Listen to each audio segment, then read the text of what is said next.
Amém, Siakudumissa. Amém, Bauô. Amém, Bauô. Amém, Siakudumissa. Amém, Siakudumissa. Amém, Siakudumissa. Amém, Bauô. Amém, Bauô. Amém,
vosso amor, meu Pai, e seja feito assim.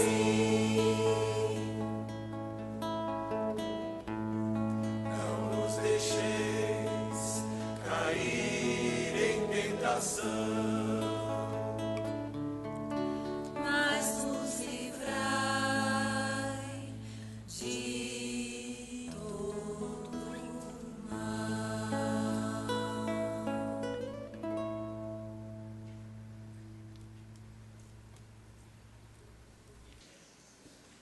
Na sequência do privilégio que é aprendermos para colocar em nossos caminhos o aprendizado, após esta subida vibratória tão sensível e preciosa, nós vamos convidar uma pessoa que é físico e mestre pela Universidade de São Paulo. Tendo assistido a uma apresentação do André Luiz Ramos. Eurípides Barçanufo foi um grande educador brasileiro do início do século XX. Católico fervoroso, foi convidado por seu tio, Senhor Mariano, para conhecer uma reunião espírita, um evangelho. Ele e seu amigo se dirigiram de Sacramento, Minas Gerais, à fazenda Santa Maria. E ao chegar naquela sexta-feira da Paixão de 1904, Eurípides, logo de cara, verifica que havia 2 lugares para sentar. Somente o dê para ele e o amigo. Mas como será que sabiam que eu estaria vindo? Ele se sentou. A reunião já havia sido iniciada. Naquele momento, ele se recolhe ao interior e questiona. Tudo compreendi na Bíblia, mas o meu entendimento está fechado para as bem-aventuranças. Se realmente é verdade que os espíritos se comunicam com os vivos, eu peço a João, o evangelista, elucide-me sobre as bem-aventuranças, através do médium Aristides. Aristides era um dos médiuns daquele grupo, semi-analfabeto, desprovido de qualquer inteligência superior naquele tempo. Passa-se alguns minutos. Aristides se levanta e começa a transmitir uma comunicação mediúnica. E discorre sobre as bem-aventuranças, uma por uma, à luz da doutrina espírita. Eurípides passa a sentir emoções que não havia sentido até aquele momento. E ao terminar a mensagem, o benfeitor espiritual se apresenta. Paz a todos, João, o evangelista.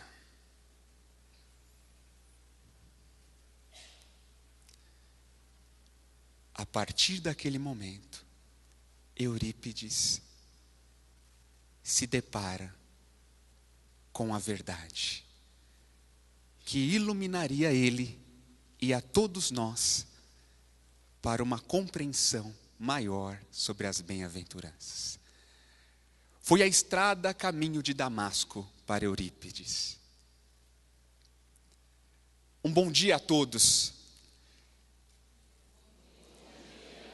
Saudações aos internautas. Quero agradecer a oportunidade que a União Fraternal concedeu por este convite a toda a equipe organizadora e um agradecimento aos 2 mestres que tive durante 7 anos. Luiz Camitani e Ivone Moreira, que foram os meus evangelizadores, e que sem eles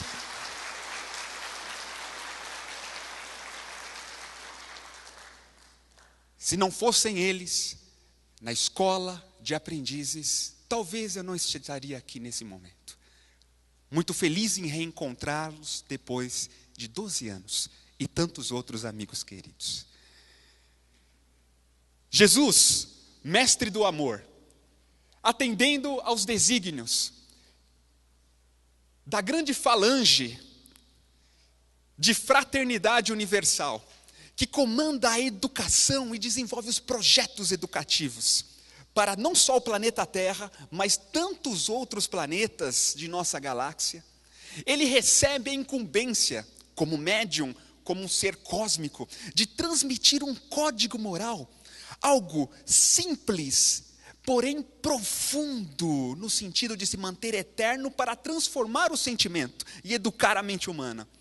E ele escolhe uma data e sobe no Monte das Oliveiras, naquele dia inesquecível, quando a multidão se aproxima dele e ele começa as bem-aventuranças, uma mensagem superior do cosmos para o planeta Terra conseguir transitar das provas e expiações, amarguras, sofrimento, para um momento novo de educação de si mesmo, porque sem a educação de si, do próprio interior, não há como nós nos regenerarmos. E nesse sentido foi que ele passa e começa uma por uma, mais ou menos nesses termos: bem-aventurados os pobres em espírito, pois deles é o reino dos céus.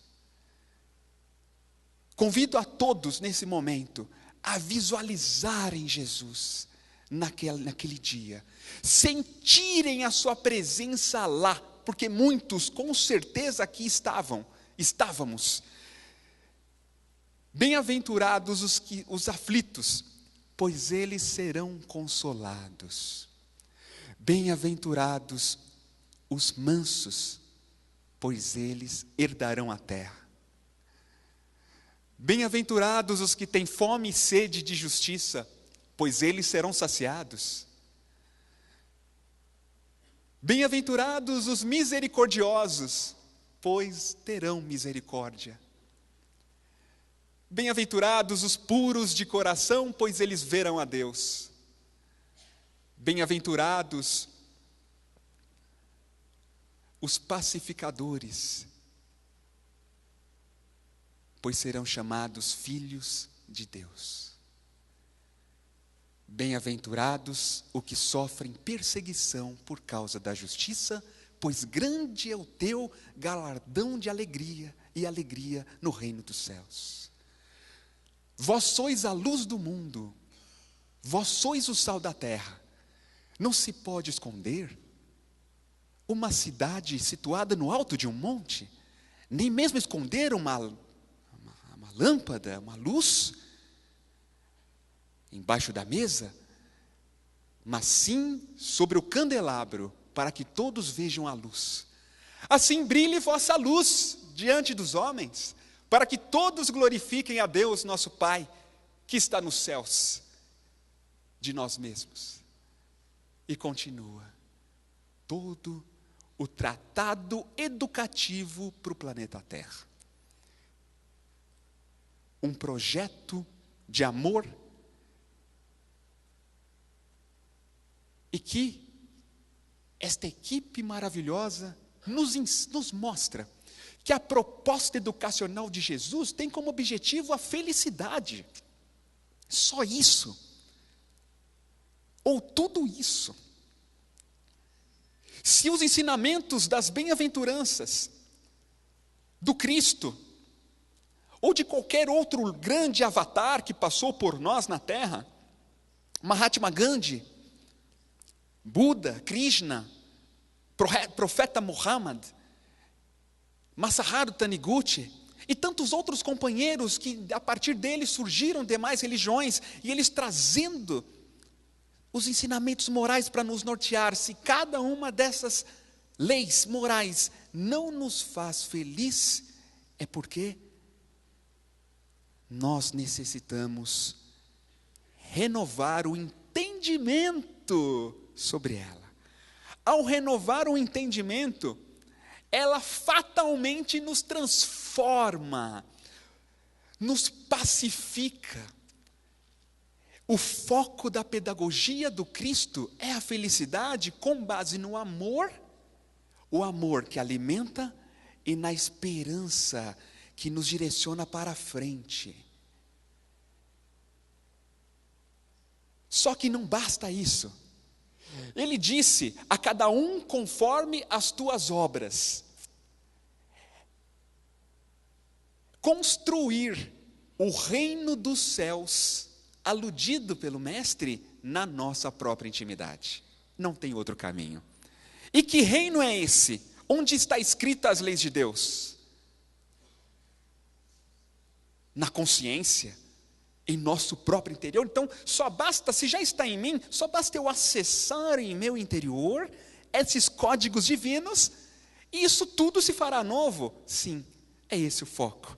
Foi por isso que eles trazem para nós uma oportunidade ainda maior de construir no planeta uma escola e hospital das bem-aventuranças. Essa escola hospital das bem-aventuranças se chama Brasil. E toda a humanidade reencarnaria aqui para aprender todo o processo de se sentir bem-aventurado. Não basta compreender as bem-aventuranças.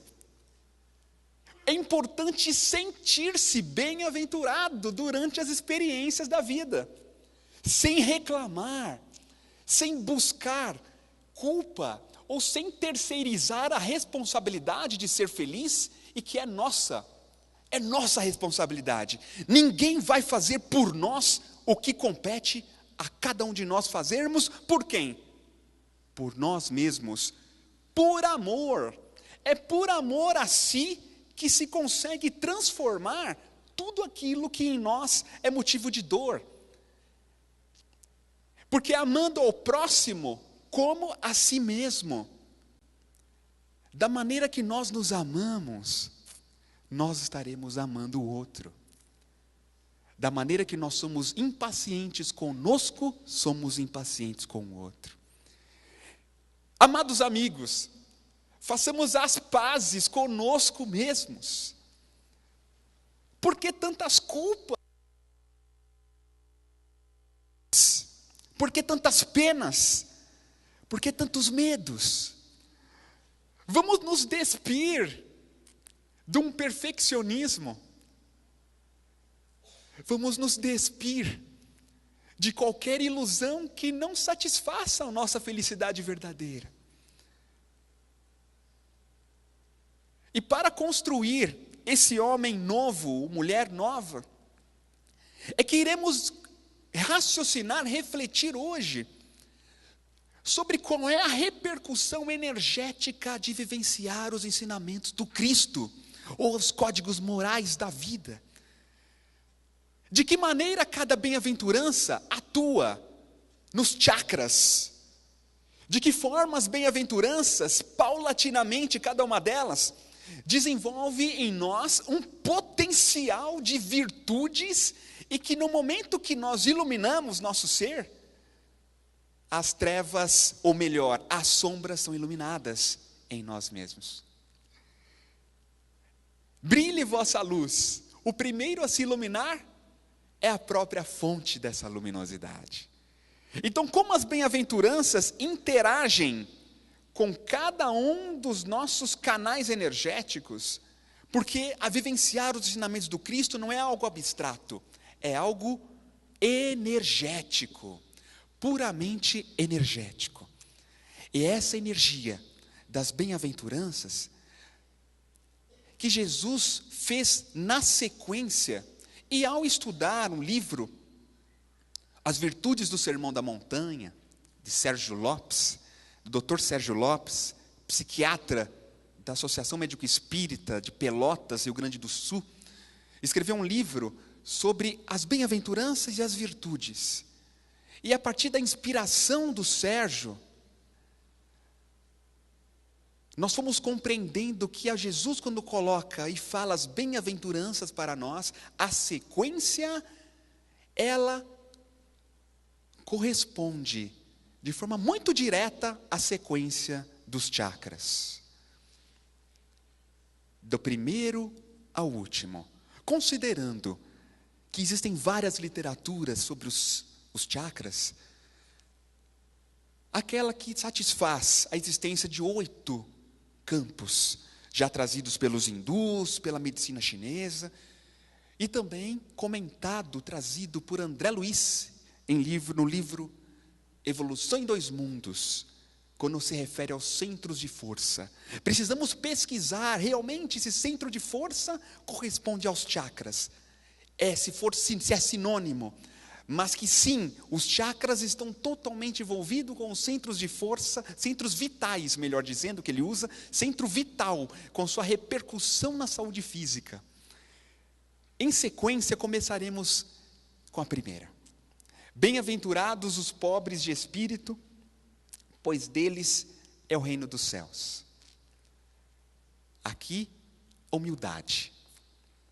Chakra básico. Humildade vem de humus. Humus é terra. Terra. Então aqui, ele traz a humildade como base do desenvolvimento moral. É a partir da base que se constrói um edifício. É a partir de um alicerce que se constrói o reino dos céus no próprio interior. Alinhar o pensamento ao que existe de mais divino dentro de ti e haverá de sentir a luz em ti mesmo.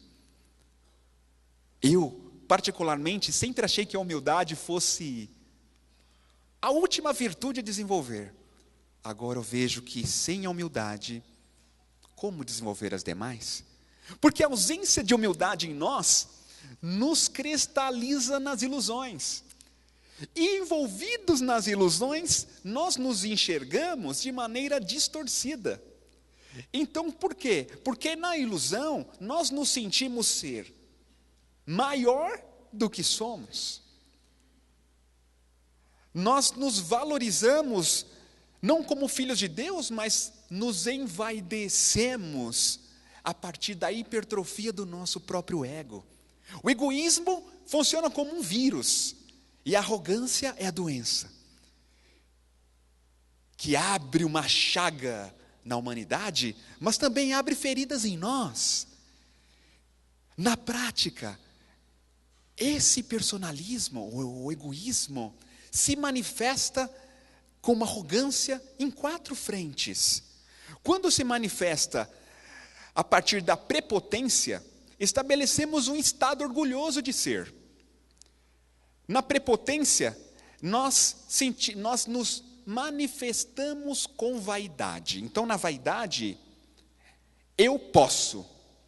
É a presunção, megalomania, tudo maior, tudo grande. O meu é maior, o meu é melhor, tudo que eu faço é melhor que o outro. E nesse caso, eu posso.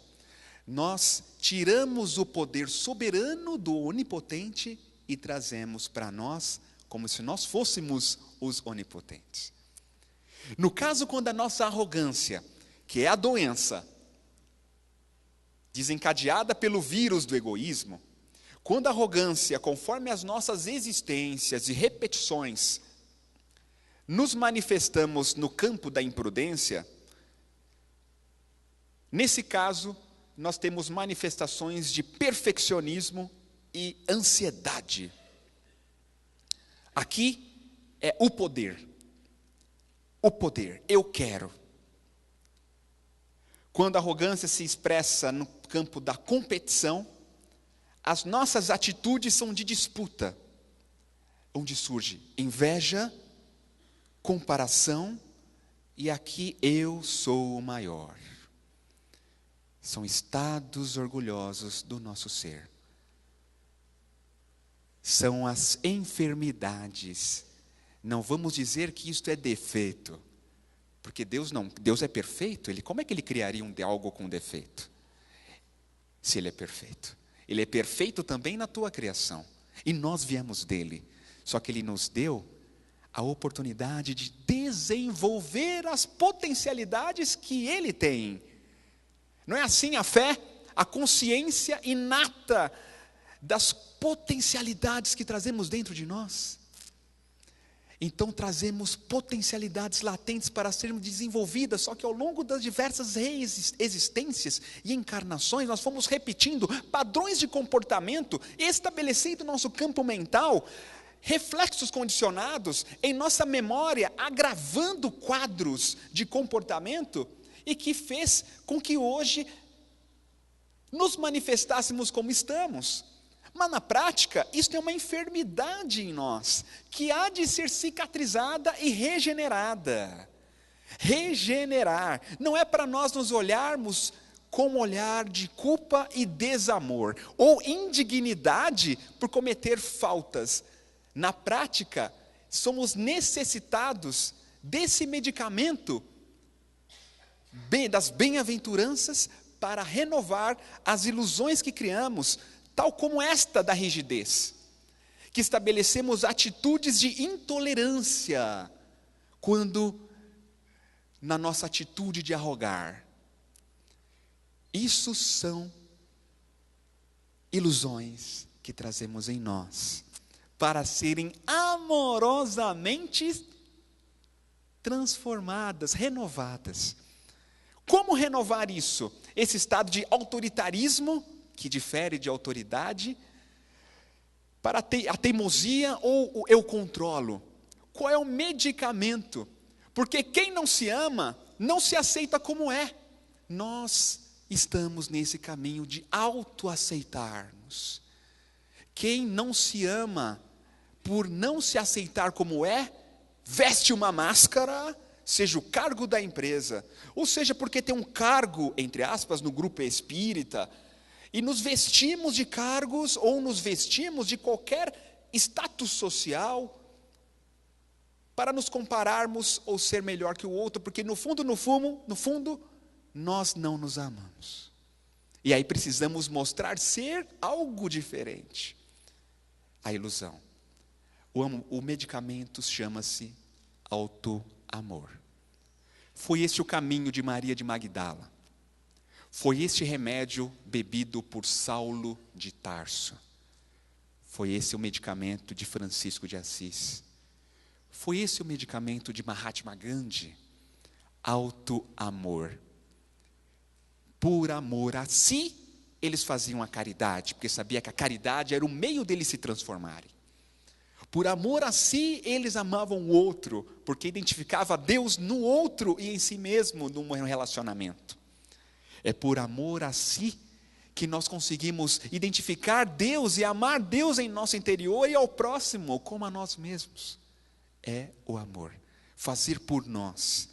E para despirmos-nos das ilusões, a ideia não é que nós vamos implantar a humildade dentro de nós.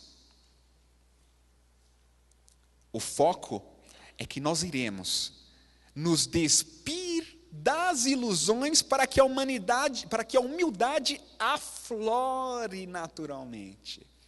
Porque por si só, essa fidelidade à fonte divina está intrínseca em todos nós. Só basta nós reconhecermos isso.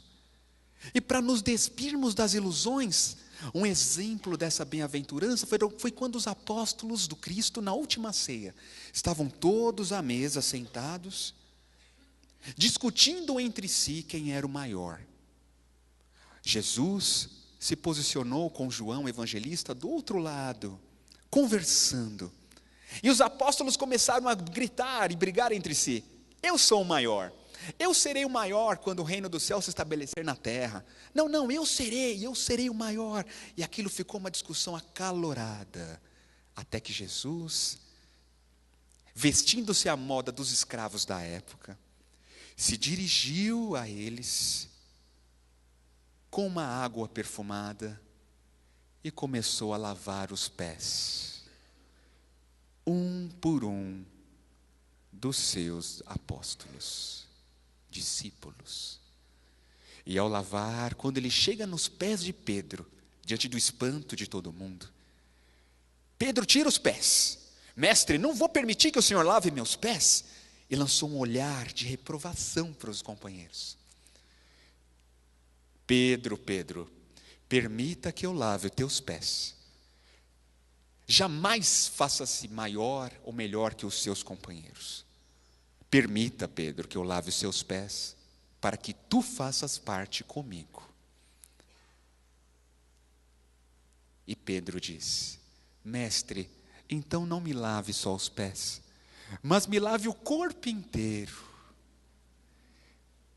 Pedro, na sua ingenuidade, Jesus também reforça: Pedro, só o que está sujo precisa ser limpo. Ou seja, o caminhar dele necessitava ser limpo. O caminhar apenas, porque o coração dele estava ingênuo, iludido. Foi quando ele se levanta ao terminar e diz: muito bem, vocês dizem que eu sou Senhor e Mestre, mas se eu, Senhor e Mestre, vos lavei vossos pés, é porque deveis lavar os pés uns aos outros, assim como eu vos fiz, façais vós também. Em verdade vos digo que não é o servo maior que o seu senhor, e nem o enviado maior do que aquele que enviou. Se sabem estas coisas, serão felizes se fizerem. Lavem os pés uns dos outros. Como tenho lavado os pés dos meus companheiros no campo religioso ou da doutrina? Como tenho lavado os pés da sujeira emocional que o meu companheiro traz e que eu dou as mãos para ele na roda de passe?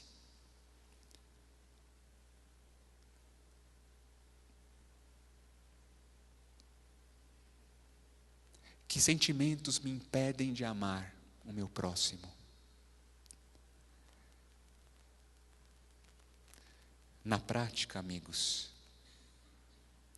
lavar os pés é saber que o nosso papel não é ser maior que ninguém, nem melhor, mas que o nosso papel diante de qualquer um, qual é? Qual é o meu papel diante do meu familiar? Lavar os pés. Não vamos dizer se isso é simples, fácil, difícil ou complexo. Não. A pergunta principal: eu quero lavar os pés? Eu estou disposto a lavar os pés? Porque quem quer, atua. É a vontade que é a mola propulsora das nossas ações. Querer. Eu quero lavar os pés. Eu quero sim transmitir, irradiar minhas virtudes pelo exemplo, porque não dá para lavar o pé do outro, entre aspas, com um sermão, ou simplesmente dando bronca. É pelo exemplo que nós conseguimos a atitude de renovar o sentimento que está nos sendo trazido.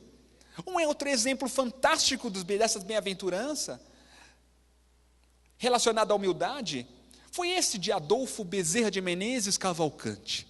Ele chegou em casa, sentindo-se muito cansado.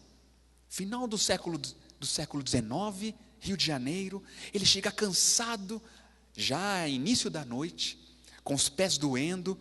Chega lá, sua filha estava doente, febril, abatida, inquieta. Tomou um banho, descansou.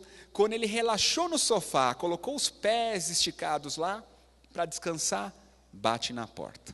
Chega uma mulher aflita, batendo na porta, e quando nos atendem, ela diz: Dr. Bezerra de Menezes, olha, minha filha está muito doente, ela está sofrendo com muita febre, abatida. O senhor tem que me ajudar, Dr. Bezerra, o senhor tem que me ajudar em nome de Jesus. Pelo amor de Deus, me ajude, Dr. Bezerra.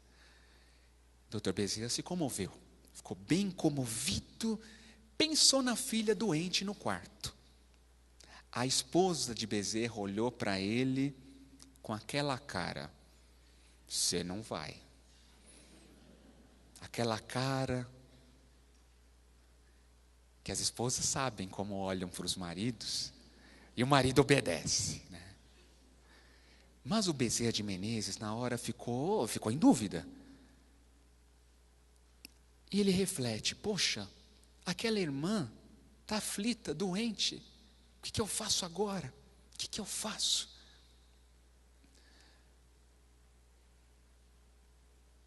E decide: minha filha ficará, diz ele, sob os cuidados de Jesus, e em seu nome eu vou cuidar de outra filha.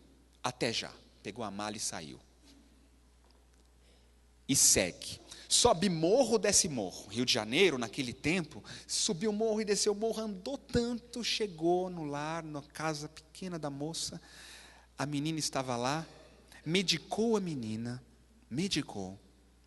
aplicou o passe, olha só, aplicou o passe, receitou alguns medicamentos, deixou sobre a mesa um pouco de dinheiro para ela poder comprar remédio ainda se precisar. Aí eu reflito com os senhores, ele aplicou passes, porque o conceito de passe que eles tinham, vindo de Kardec em Paris, era voltado a essa prática na saúde. Um passe, transferência de fluidos, transferência de energia. Ele não foi lá para fazer uma desobsessão, ele foi lá para aplicou o passe como antídoto medicamentoso. Isso é que é importante, porque o mundo regenerador nos pedirá atitudes como essa, na hora derradeira da transição. Não vai ser só na casa espírita.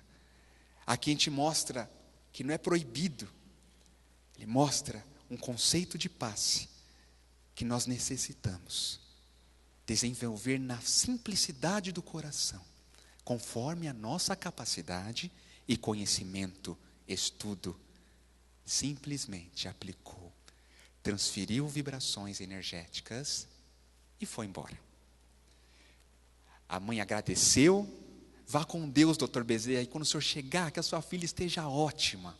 Chegou em casa. Quando ele chega em casa, tudo escuro, tarde da noite, a pé, a filha e a mãe estavam no quarto. A mãe dormindo e a filha na cama, dormindo também, sem febre, curada. Bezerra, ali mesmo, em silêncio, ajoelhou espiritualmente, agradeceu ao Mestre Jesus por ter curado a filha dele. Bem-aventurados os pobres em espírito, pois deles é o reino dos céus. Foi a humildade dele. Poxa, mas eu não tenho que fazer caridade primeiro em casa, primeiro no lar? Não é primeiro a família que se faz caridade, depois com os outros? Espera aí, ele largou a família para cuidar do outro? Como assim? Não tem regra. Não existem regras para fazer a prática do amor e da caridade.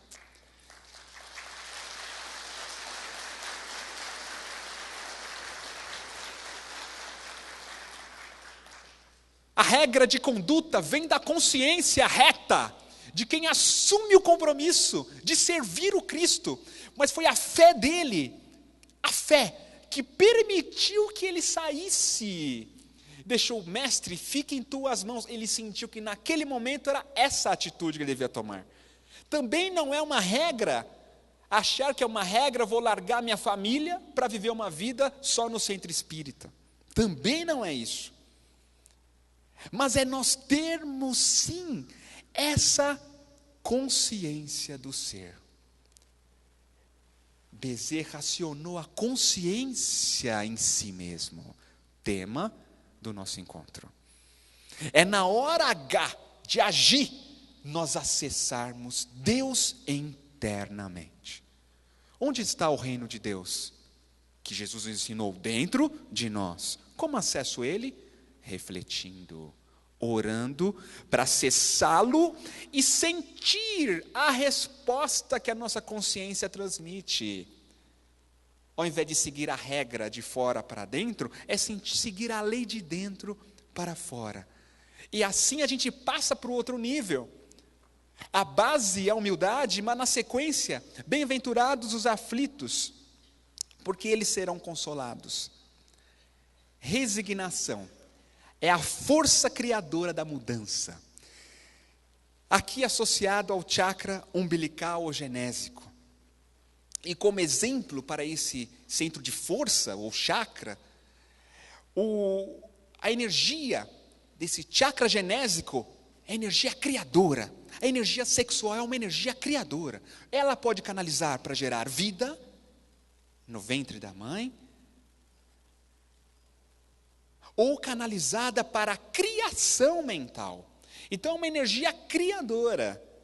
Por ser criadora, é uma força, a resignação, ela equilibra esse chakra, porque ela a resignação é um sentimento que nos dá força para mudar, força para recrutar a energia criadora, vinculada a esse chakra, para criar novas estruturas mentais, novas construções na nossa mente. Não são as formas pensamento? Onde é que são constituídas as formas pensamento? Em nosso campo mental. Isso é criação, são átomos, são moléculas. Só que para arquitetar a mente, precisamos de energia criadora. E essa energia criadora é o que chamamos de energia sexual. Ou como André Luiz também chama de energia anímica. É esse magnetismo que Maria de Magdala é um exemplo de como acionar a força da resignação para canalizar a energia sexual e se sentir bem-aventurada porque ela estava aflita. Ela precisava ser consolada na sua aflição. Ela ouve Jesus falando. Passando em Magdala, ela assiste o mestre, volta para casa, feliz, renovada, mas nossa, que homem é esse? E ela ficou uma semana refletindo em tudo aquilo, sobre o amor, sobre as lições que ele passa, e decide, eu vou a Cafarnaum, eu vou falar com ele. Eu preciso falar com esse homem. Pegou um barco, atravessou o lago, chega na casa de Pedro. Jesus sentado à mesa, ela de pé, diz: Senhor, ouvi a vossa palavra consoladora e venho ao vosso encontro, mestre. Tendes a clarividência dos céus e podeis adivinhar como tenho sofrido e como tenho vivido, porque eu sou uma filha do pecado. Todos me condenam. E começa a chorar. Entretanto, mestre, observai como tenho sede do verdadeiro amor. Minha existência, como todos os prazeres, tem sido estéril e amargurada. Ouvi, mestre, o vosso convite ao evangelho, desejava ser das vossas ovelhas. Mas, será que Deus me aceitaria? E se põe a chorar novamente.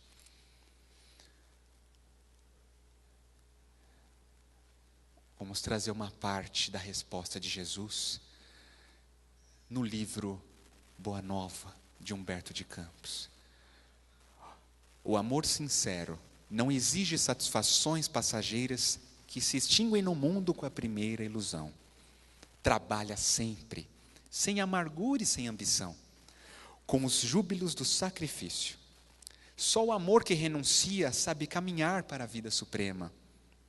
Maria, levanta os olhos para o céu e regozija-te no caminho, porque escutaste a boa nova do reino e Deus te abençoa as alegrias. Acaso poderias pensar que alguém no mundo estivesse condenado ao pecado eterno? Abrindo parênteses, condenado a pagar o karma da vida passada? Fecha parênteses, né? Onde então o amor do nosso Pai? Nunca viste a primavera dar flores sobre uma casa em ruínas? As ruínas, Maria, são as criaturas humanas, porém, as flores são as esperanças em Deus. Mas, mestre, ela diz, como fazer? E Jesus diz, a maternidade é um grande caminho para vivenciar esse amor de renúncia e sacrifício. Mas, mestre, eu não posso ser mãe. Estou condenada e não posso ser mãe. E se colocou a chorar. Maria, qual mãe acaba sendo talvez mais bem vista aos olhos do Pai? A mãe que cuida só dos seus filhos ou a mãe que cuida dos filhos de outras mães? Aquilo é um checkmate para Maria Madalena. Ela abre um sorriso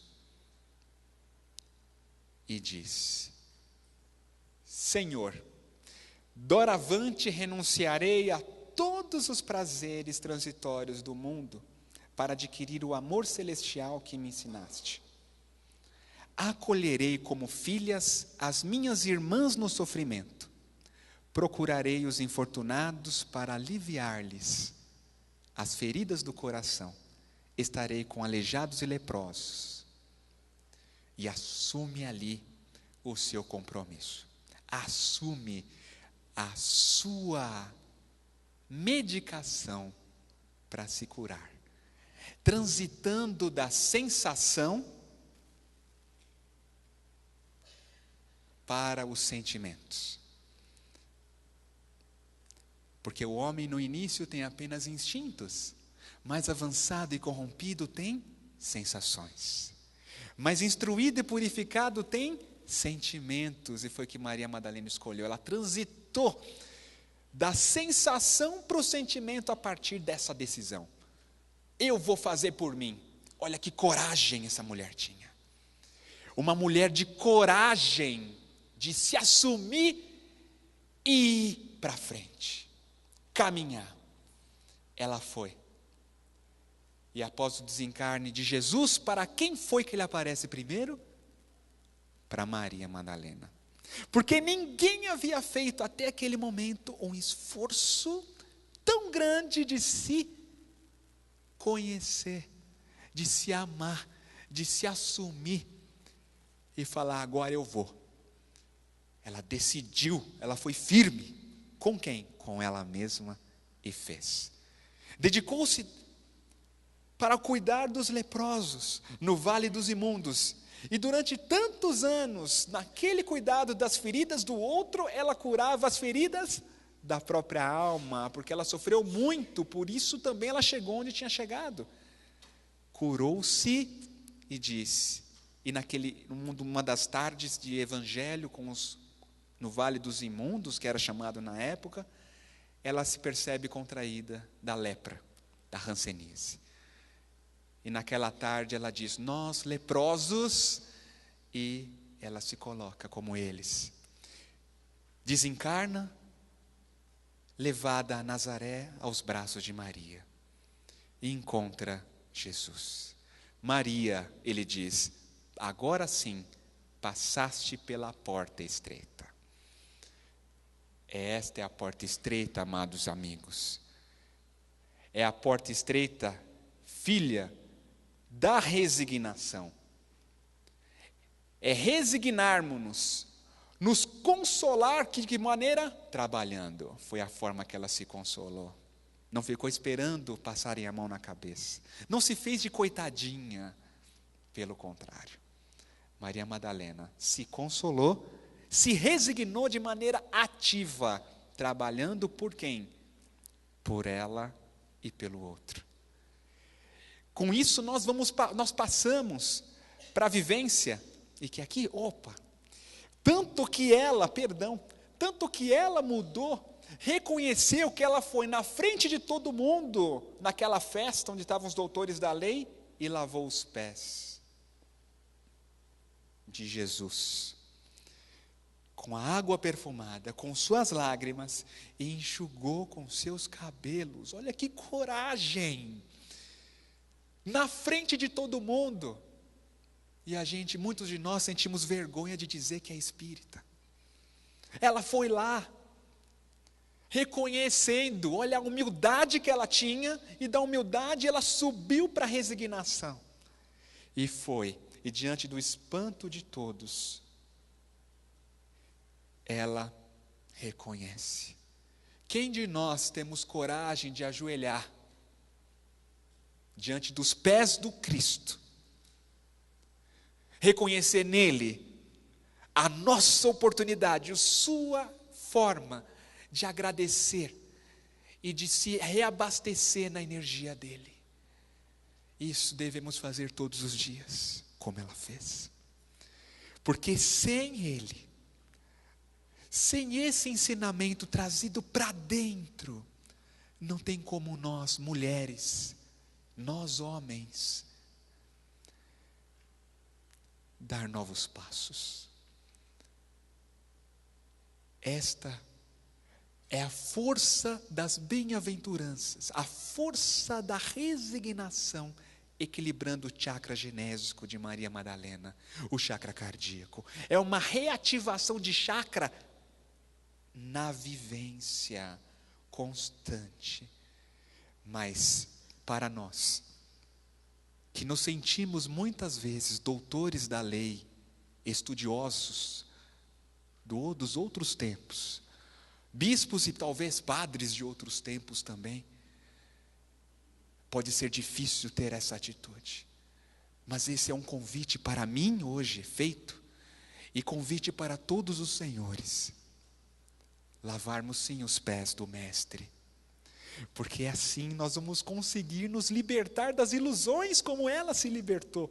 Olha que alegria, olha que pedagogia maravilhosa do Cristo, promover esperança em Madalena, ela por si só acendeu. Então a humildade emergiu de dentro dela, quando ela deixou a ilusão de lado e foi lá, lavou os pés dele.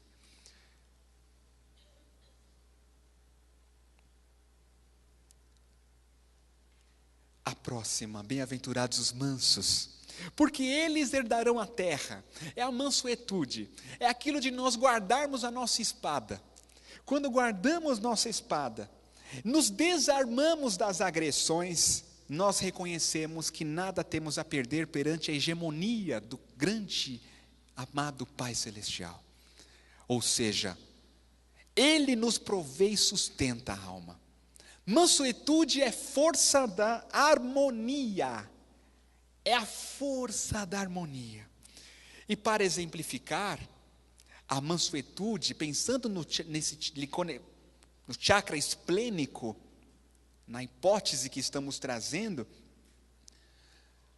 todo o fluxo sanguíneo passa pelo baço. Então é uma força que promove harmonia em tudo isso.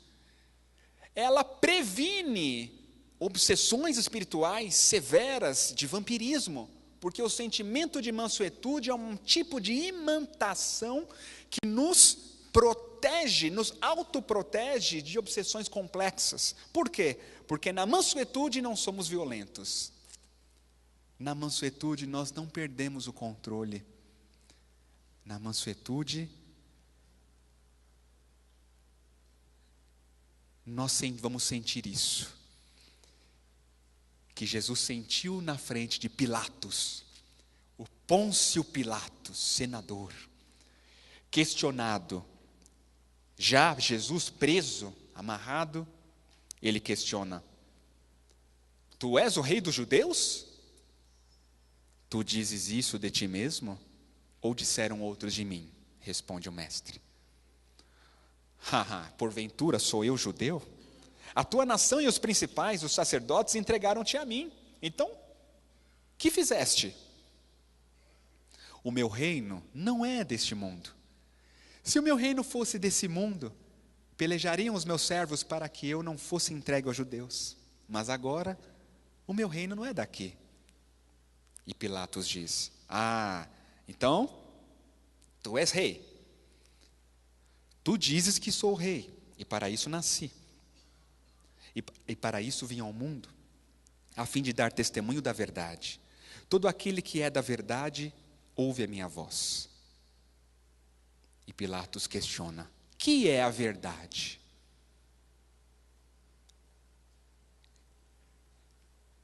Jesus silencia. Silencia. Respondeu com silêncio. Por que ele respondeu com silêncio? Que é a verdade, meus amigos? Ele que era o caminho, a verdade e a vida, não poderia responder para Pilatos? Ele deixa a Pilatos a oportunidade de acessar a verdade, porque a verdade nós só acessamos silenciando. É no silêncio da mente que acessamos a voz do coração. Ele não podia responder. E Pilatos teve outras encarnações para conseguir compreender o que é a verdade. Mas essa mansuetude do mestre foi suficiente para Pilatos se levantar, sair e dizer: não acho neste homem crime algum. Tem momentos, amados irmãos, que o nosso silêncio manso, não é aquele silêncio tentando trucidar o outro mentalmente. Não é aquele silêncio de não fazer nada na hora, mas em desdobramento durante a noite de sono, acabar com a pessoa. É uma mansuetude, filha da humildade, filha da resignação, e de decidir: a partir de agora, eu baixo minha arma, eu não vou mais usar a espada. É uma decisão pessoal de não mais usar as espadas. Como disse o Cristo a Pedro, horas depois disso: Pedro, guarda a tua espada, porque se usar da espada, você vai se perecer com ela. Então é quando nós decidimos não mais brigar, é quando decidimos paz diante daquela pessoa, mesmo que ela nos agrida. É nós decidimos: eu quero paz, eu já não quero mais briga. Aí vem a pergunta, a reflexão: nós queremos paz ou queremos ter razão? Qual é a nossa escolha? Você quer ter paz ou quer ter razão? Jesus decidiu pela paz, porque se ele estava com a verdade, ele não precisava provar que estava com a verdade. Aí é que nós conseguimos fluir para a próxima. Não é uma dependência de uma pela outra, mas quando eu digo que vamos fluir para a próxima, é porque tudo se encadeia mais fácil em nosso interior. No momento em que nós harmonizamos estas 3 bem-aventuranças, esses 3 tipos de energia iniciais, é que nós fluímos para um alimento diferente. Bem-aventurados que têm fome e sede de justiça, porque eles serão saciados. A virtude aqui é a fé, a vontade divina. Fixe o olhar na meta interior de ser sempre hoje, ontem e amanhã bem-aventurado. É ter uma meta interior de ser sempre bem-aventurado. Como ser bem-aventurado ontem, no passado? Na memória, regenerando nossa memória. As mágoas que eu estou carregando do ontem, isso já passou, está no passado, está na memória.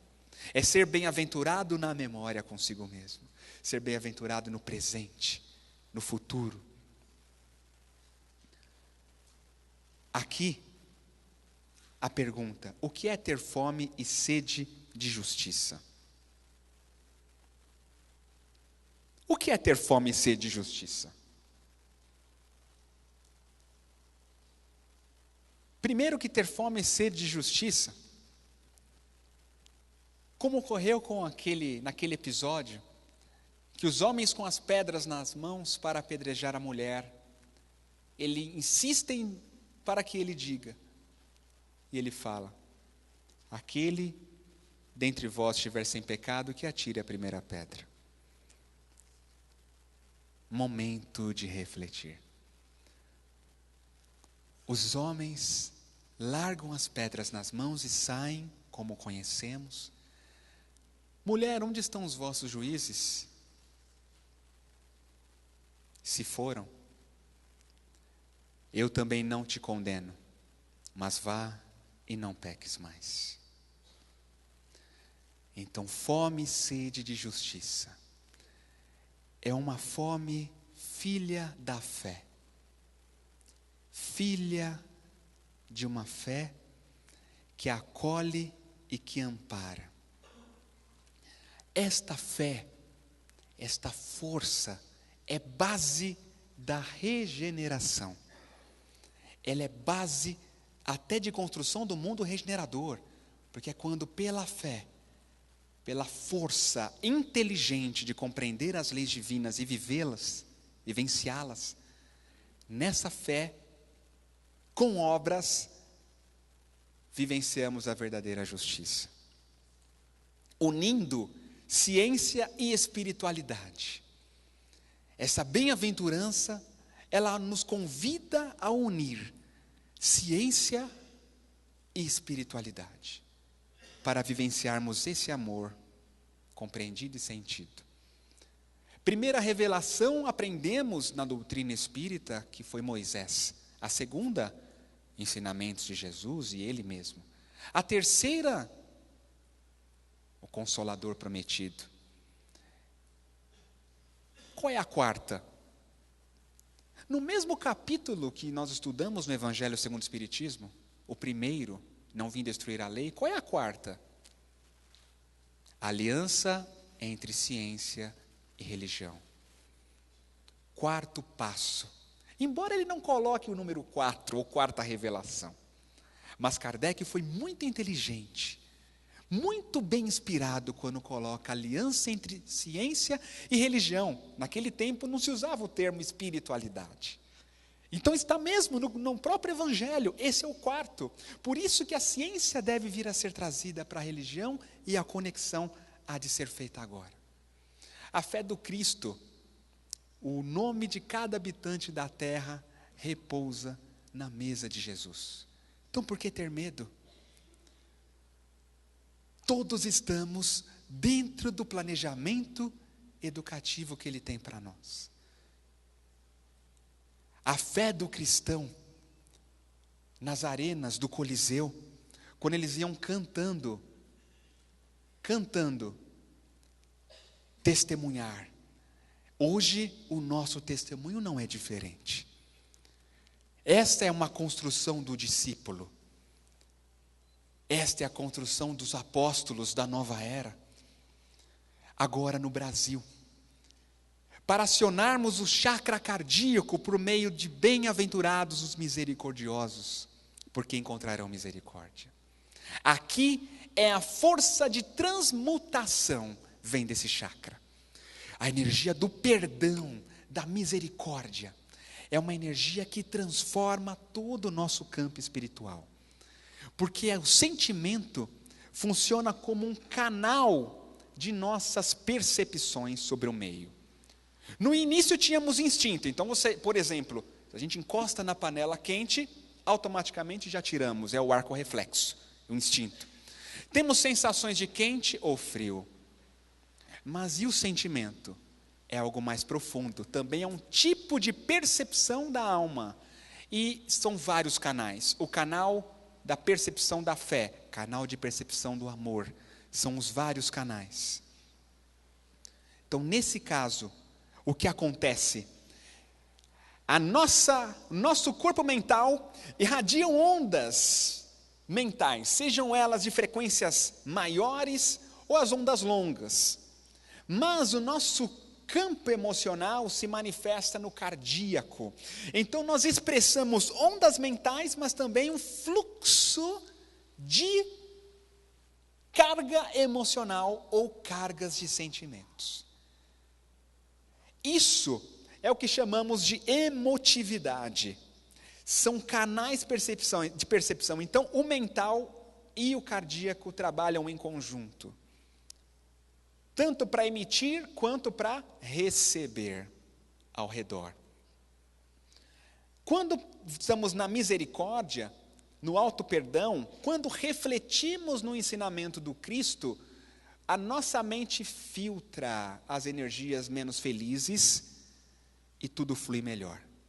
O conhecimento refletido, não basta fazer evangelho no lar, é necessário refletir naquela lição, o que ela serve para mim? O nosso campo mental vai filtrar as energias densas e flui essas energias melhores, mais tranquilas.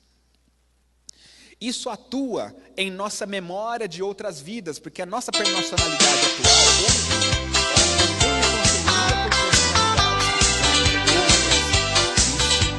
é reforma íntima. Não a reforma íntima que chamamos, que na verdade fazemos puxadinho. O negócio é transformar tudo. A energia do perdão e da transmutação energética, ela transforma, ela põe tudo abaixo e regenera. Como fez Saulo. Saulo, por quê? Mas ele não é o apóstolo da fé? Sim, mas a fé o conduziu para a misericórdia. Ele, na estrada a caminho de Damasco, encontra o Cristo. O Cristo encontra ele. E pergunta: Saulo, Saulo, por que me persegues? Quem és tu, Senhor? Eu sou Jesus. Ele se põe a chorar de joelhos. Lembra-se tudo o que aconteceu. E Jesus diz: não recalcitre contra os aguilhões.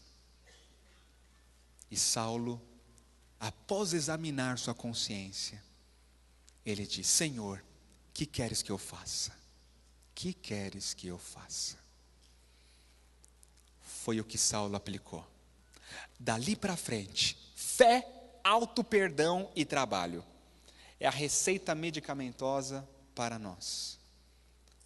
E ele passou por momentos difíceis quando ele dizia: porque não faço o bem que quero, mas o mal que não quero, isso ainda faço. Eu me vejo nessa situação, muitas vezes. Mas é fé, auto-perdão e trabalho. Auto-perdão é a misericórdia, não é sentir piedade de si mesmo. Não, é ter fé, reconhecer que merece sentir amor, merece o próprio amor para poder se redimir e segue à frente trabalhando. Para que trabalhando? Para ter consciência de ser, do ser que é. Passou por tudo isso. Foi apedrejado muitas vezes, mas continuou com a fé, com auto-perdão e trabalho. Combati o bom combate, completei a carreira e guardei a fé. A fé, a misericórdia, estabelece em nós uma comunhão de energias, de sentimentos. Todos esses sentimentos passam pelo chakra cardíaco. Isso faz parte da misericórdia. São os sentimentos que necessitamos cultivar em nós, para conseguir ter maior pureza. E desta pureza, que é fruto de um sacrifício constante, de nós não fazermos o bem, a fé e auto-perdão uma vez só, mas é constantemente nós nos deparar no estado de pureza.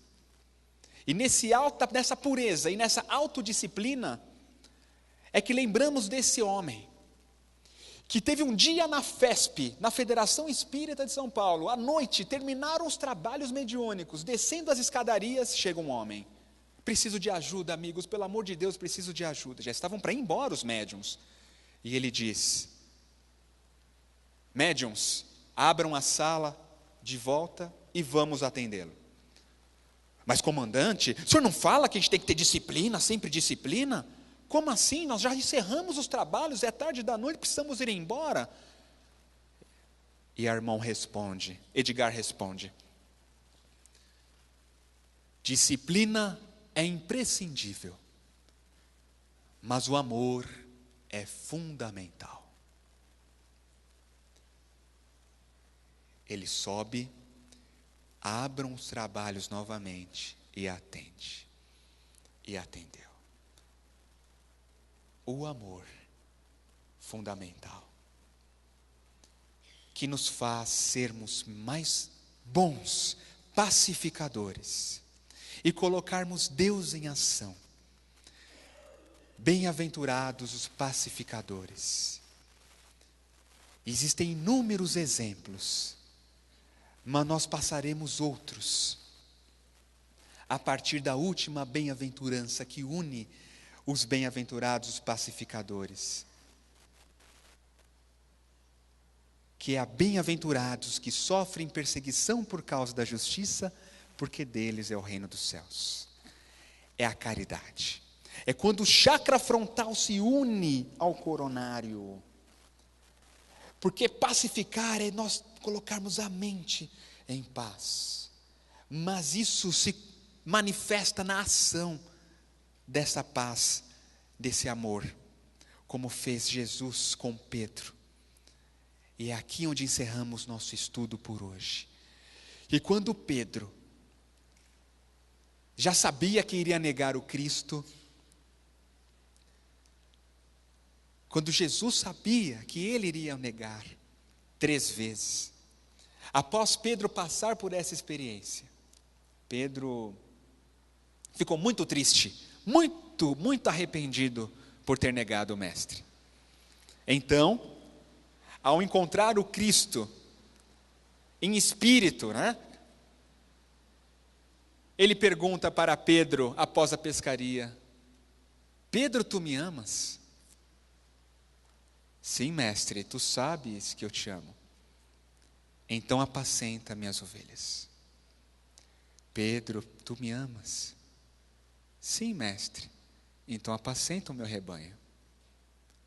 Pela 3ª vez: Pedro, tu me amas? Pedro se põe a chorar. Ali Pedro aciona o amor que cobre a multidão dos nossos erros e diz: mestre, eu sempre vou te amar, então apacenta os meus cordeiros. É esse o convite para todos nós, no exercício das nossas bem-aventuranças. Ser bem-aventurado é escolher o caminho, um caminho de construção do amor no próprio interior. Deixemos o Cristo interno falar no nosso ser. Não há outro caminho senão o exercício do auto-perdão, da fé viva de que é capaz de conseguir. A porta estreita é para todos. Porém, o mundo de regeneração iniciou para Madalena naquele episódio que ela decide pelo amor do trabalho.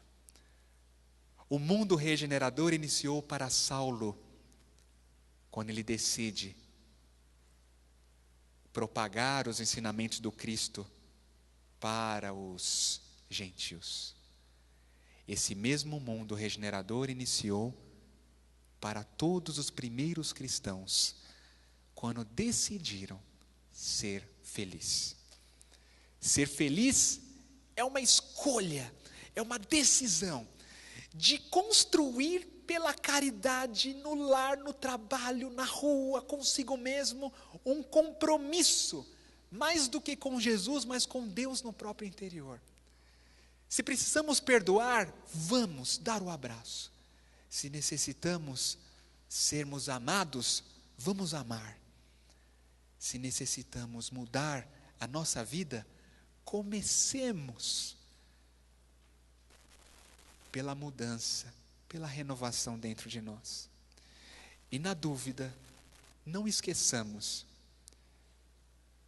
da seguinte frase do Cristo: tendes bom ânimo, porque eu venci o mundo.